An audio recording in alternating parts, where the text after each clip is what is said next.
Cześć, jestem Maniek, jestem psem ze schroniska. Znów działamy na Whitecacie. Przed laminowaniem całą powierzchnię musimy wyszlifować i zaokrąglić wszystkie krawędzie.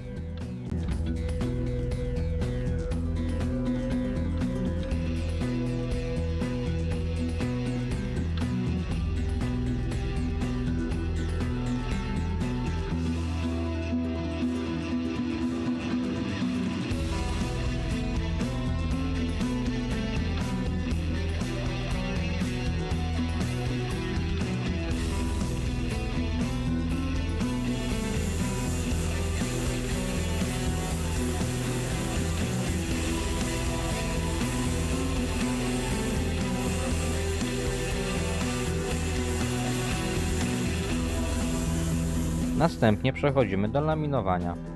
Duża, ładna powierzchnia idzie szybko i bezproblemowo. Laminowanie daszku ma głównie ułatwić i ulepszyć jego konserwację, więc wystarczy tylko jedna warstwa tkaniny przesączonej żywicą epoksydową. Nadmiary tkaniny trzeba usunąć. Oczywiście można czekać, aż całość porządnie zwiąże i wtedy odciąć i zeszlifować, ale można też odciąć ostrym nożem. Jest taki moment, jak zacznie żelować żywica, że idzie to bardzo ładnie, ale nie można za to zabrać się za późno, ani za wcześnie.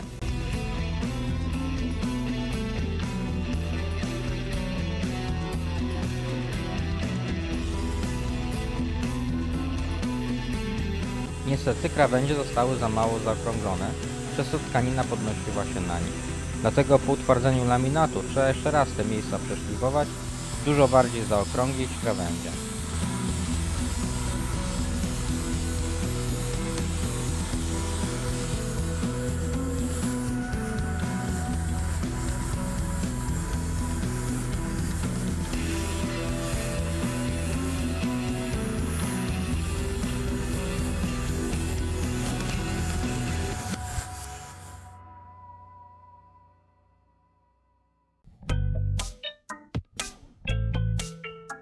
Po tym wszystkim można zrobić podejście numer 2 do zalaminowania krawędzi i boków daszku.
Tkaninę trzeba dobrze przesączyć żywicą, a następnie za pomocą wałka do laminowania wycisnąć pęcherzyki powietrza i ewentualne nadmiary żywicy.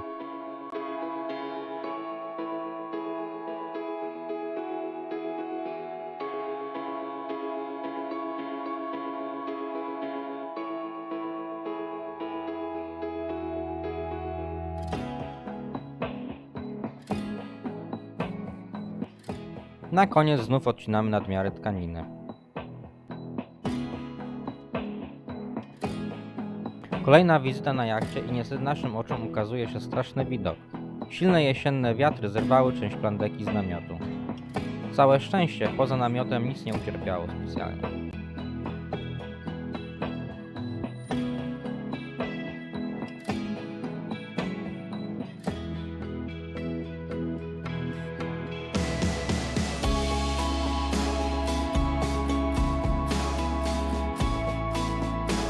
Część remizek plandeki zostało rozerwanych, a w innych z kolei puściły tajsy. Nie wiadomo co puściło pierwsze, ale pewnie jak pierwsze oczko puściło, to następne poleciały lawinowo.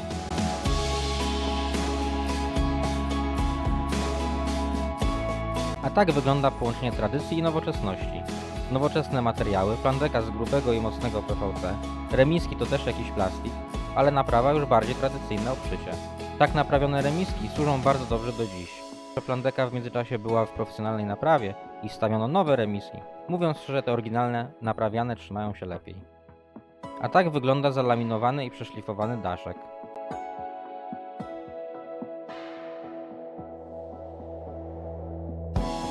Kolejne zadanie to pomalować całość podkładową farbą epoksydową.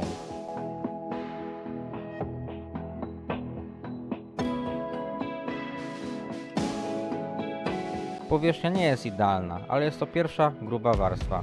Pewnie na koniec remontu będziemy takie rzeczy wyprowadzać na połysk. Teraz mamy przynajmniej dobrze zakonserwowaną powierzchnię.